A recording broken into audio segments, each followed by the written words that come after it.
अस्सलाम वालेकुम dear student. आज का हमारा टॉपिक है क्लास नाइन्थ है और टेस्ट नंबर 3 है आपका।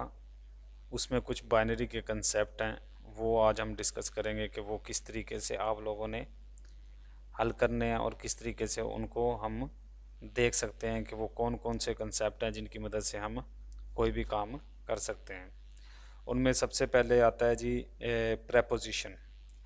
प्रेपोजिशन क्या होती है मेरा बेटा? प्रेपोजिशन किसी भी ऐसे जुमले को कहते हैं, प्रेपोजिशन किसी भी ऐसे जुमले को कहते हैं जिसमें आंसर जो है वो ट्रू और फॉल्स, यस और नो की सूरत में आए।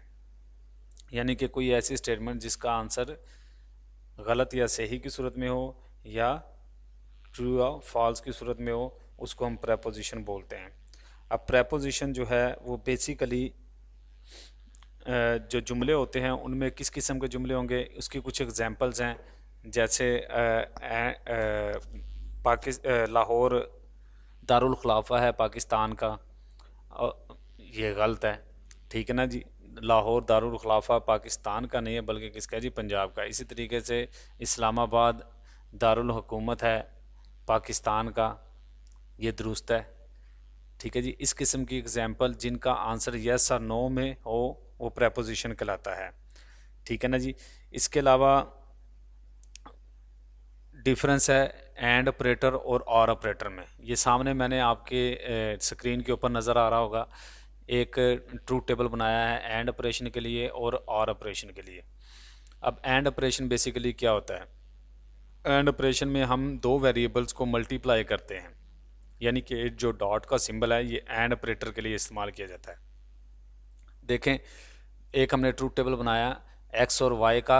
अब एक्स और वाई को मिलाकर वैल्यूज़ बनती हैं 4, तो पेयर कितने बनेंगे? 4, 0 0 1 1 0 1 0 1। अब ये जो पेयर ट्रूथ टेबल के बने हैं इनमें से कोई भी पेयर एक दूसरे के साथ मैच नहीं करता। मसलन हम पहला पेयर देखते हैं 0 0 0 1 1 0 1 1। ट्रूथ टेबल बनाने का तरीकाकार मैंने आपको पिछले लेक्चर में बताया है, ठीक है जी। अब हमने इन दोनों वेरिएबल्स को मल्टीप्लाई कर देना है, यानी कि एंड ऑपरेशन इनके ऊपर अप्लाई करना है। 0 multiply by 0 is equal to 0, 0 multiply by 1 simple multiplication है 0, 1 मल्टीप्लाई बाय 0 0 और 1 मल्टीप्लाई बाय 1 1। ये हो गया एंड ऑपरेशन। और उसके बाद आता है और ऑपरेशन। और ऑपरेशन में हम दो वेरिएबल्स को प्लस करते हैं और ये प्लस का जो सिंबल यूज़ होता है ये किसके लिए यूज़ होता है? और ऑपरेशन के लिए। किसके लिए?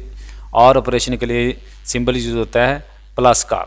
अब इसमें क्या होगा जी? उसी तरीके से एक ट्रूथ टेबल बनेगा 0 0 1 1 0 1 0 1। अब हम इन दोनों वेरिएबल्स को प्लस कर देंगे तो आंसर 0, इन दोनों को प्लस करेंगे 1 1 और 0 1 1 और 1। बूलियन जबरा में 1 नहीं होता है। बाइनरी में 1 + 1 इज इक्वल टू 10 होता है, लेकिन बूलियन जबरा में 1 + 1 इज इक्वल टू 1 नहीं होगा। इसके बाद है जी नॉट ऑपरेशन के मुतालिक उसने पूछा है कि नॉट ऑपरेशन क्या होता है। तो नॉट ऑपरेशन बेसिकली होता क्या है मेरा बेटा कि जो आंसर हमारा आता है एक्स या वाई का उसको हम उल्टा देते हैं, ठीक है ना, जिसको कम्प्लीमेंट भी बोलते हैं और नॉट ऑपरेशन भी बोलते हैं। मिसाल के तौर पर एक्स और वाई का हमने एक ट्रूथ टेबल बनाया, अब इन दोनों को हमने मल्टीप्लाई किया, यानी कि हमने एंड ऑपरेशन इनके ऊपर अप्लाई किया। 0 और 0 को मल्टीप्लाई किया, आंसर क्या आना चाहिए? 0, लेकिन उसके ऊपर चूंकि ये बार आपको नज़र आ रही होगी, ये कम्प्लीमेंट का साइन जो है ये नॉट का साइन है बेसिकली।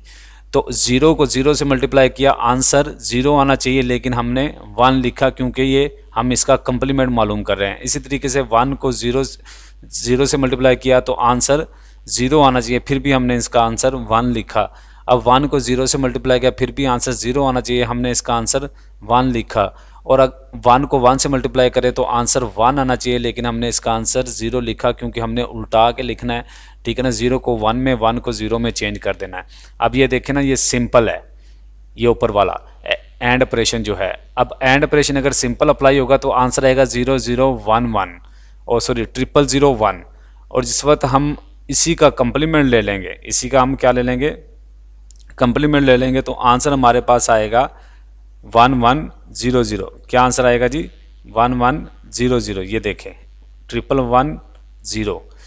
ठीक हो गया जी। ये है आज का हमारा लेक्चर क्लास 9th का। जो शॉर्ट क्वेश्चन है। इसके अलावा इसके अंदर कोई ऐसी चीज़ नहीं है जो आपको पढ़ाई ना की हो या आपकी बुक के ऊपर मौजूद ना हो। बुलियन प्रपोजिशन है, ठीक है ना, डिफरेंस है, ट्रूथ वैल्यूज़ हैं, ट्रूथ टेबल है। ट्रूथ टेबल बनाने का मैंने तरीका ऑलरेडी पिछले लेक्चर में भी आपको बता दिया है कि अगर वेरिएबल की तादाद 2 है तो पेयर 4 बनेंगे, अगर वेरिएबल की तादाद 3 है तो पेयर 8 बनेंगे, 2 टू द पावर 3। इसी तरीके से लॉजिकल ऑपरेशन एक्सप्रेशन है। लॉजिकल एक्सप्रेशन ऐसी एक्सप्रेशन या लॉजिकल प्रपोजिशन से भरी हो, यानी कि उसके अंदर जो सेंटेंस हो वो लॉजिकली हो। मैं आपको इसकी एग्जांपल देता हूँ।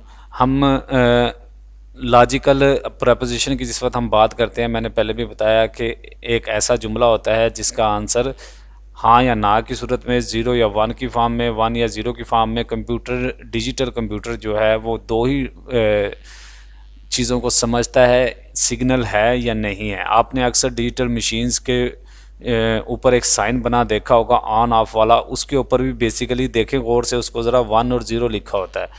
1 और 0 जो होता है वो बेसिकली इस चीज़ की निशानदही करता है कि ये डिजिटल मशीन है।